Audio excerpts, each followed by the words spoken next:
अस्सलाम वालेकुम वरहमतुल्लाहि वबरकातुहू।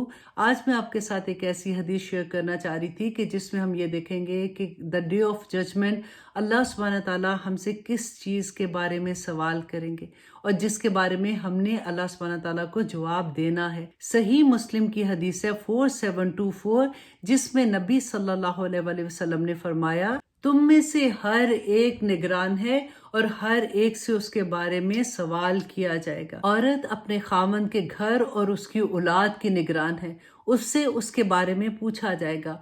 आप देखिए कि ये बहुत बड़ी जिम्मेदारी है। हमें हमारी औलाद के बारे में पूछा जाएगा कि उसकी तरबियत कैसी की है।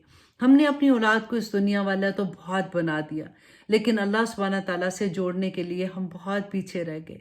अल्लाह सुब्हानहू ताला हमें माफ़ करे और अल्लाह सुब्हानहू ताला इस दुनिया में रहते हुए हमें ये तौफीक अता करे कि जो गलतियां हमसे हो गई हम उनका अजाला कर सके। आमीन सुम आमीन। अल्लाह सुब्हानहू ताला हमारी औलाद को और उनकी नस्लों को भी अपने दीन पर चलने की तौफीक अता करे। अस्सलाम वालेकुम वरहमतुल्लाहि वबरकातुहू।